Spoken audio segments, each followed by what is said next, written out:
The iPhone Air is Apple's boldest design refresh in years. It is almost impossibly thin at 5.64mm, yet still sturdy thanks to the use of titanium and ceramic shield. It is 6.5-inch ProMotion display and iOS 26's liquid glass makeover feel purpose-built for this form factor, even after a week of use. This still feels like Apple's most exciting design refresh in years. Battery life is solid, if not class-leading, and the single 48-megapixel camera limits flexibility, but for those who value design and portability above all else, it is sexy and stunning and maybe a new kind of pro. If you are following the Apple rumor cycle, we were all expecting an ultra-thin iPhone to be released, one that would potentially go thinner than the iPhone 6 or 6 Plus, be more stunning than the iPhone X, and offer a truly refreshed look and feel for the iPhone. The launch event's awe-dropping tagline set the bar high, and the iPhone Air cleared it with room to spare.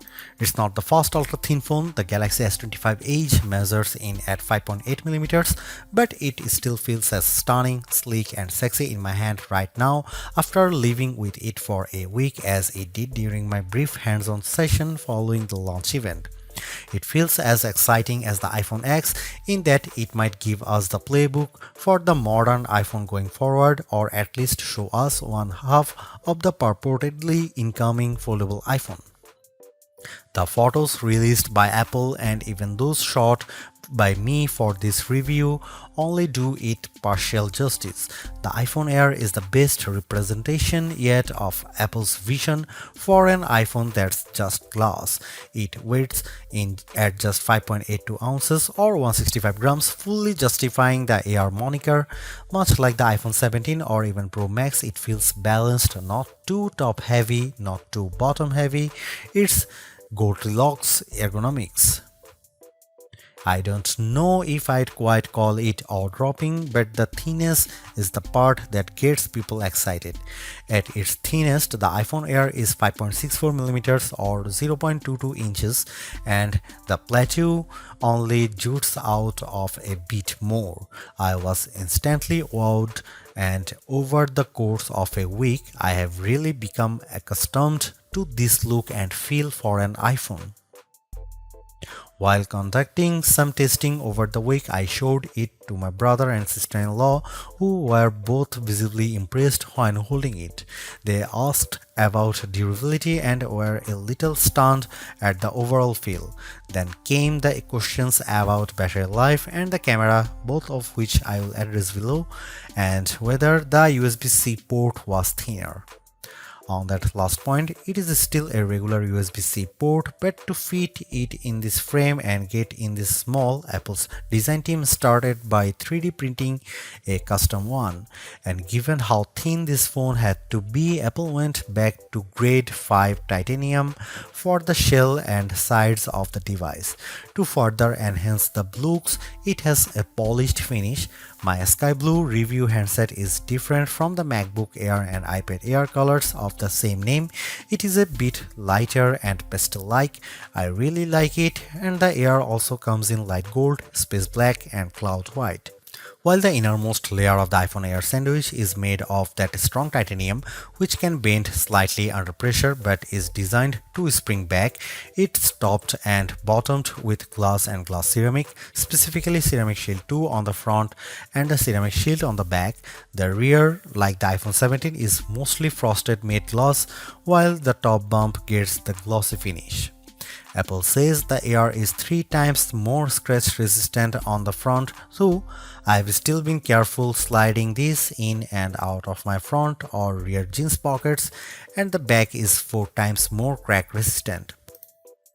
It also has the same IP68 rating for resistance to dust and water as the iPhone 17, 17 Pro and 17 Pro Max. It survived a light drizzle shortly after I unboxed it in Apple Park. The weather's been wet in my home state of Jersey, and the Air has shown no issues on being used in rain or surviving a dunk test. Even given the extreme thinness here, you still get the usual buttons you would expect on an iPhone. Camera control has been redesigned to live on the right hand side, and it's slightly thinner but about the same length as on other iPhones.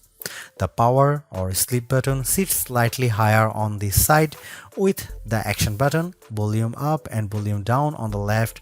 The main mono speaker lives at the top of some microphones, and there are two other microphones either side of the USB-C port on the bottom. This design does, as mentioned, only leave room for a single camera and likely a smaller battery inside, but Apple has also dropped the SIM card slot worldwide and opted for eSIM to save some space. The iPhone Air is stunning, attracts a lot of admiring glances, and feels like biggest refresh in iPhone design we have seen in a while. Yes, it's the same key parts, just compressed, but in use it feels like the perfect showcase for iOS 26. If you are after Apple's best design this year, I think it is clearly the iPhone Air. This is where the compromises necessitated by the iPhone Air's unfeasibly thin design begin. The iPhone Air only features a single 48 megapixel fusion camera on the back. It can shoot at 1x, a sensor crop in 2x, or a maximum digital 10x, but the quality falls off noticeably with the latter. I will cut to the chase here. If you are after the iPhone with the best cameras or even just some variety for shooting, this is probably not it. Here are some camera samples of the new iPhone Air.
The iPhone Air delivers remarkable performance in a super thin and light design that's very durable.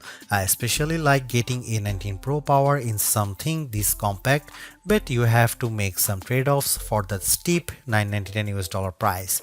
You get only a single rear camera, which means no telephoto zoom, ultra-wide or macro shots, and while the Air's battery life is solid, it's a few hours behind the iPhone 17 Pro Max.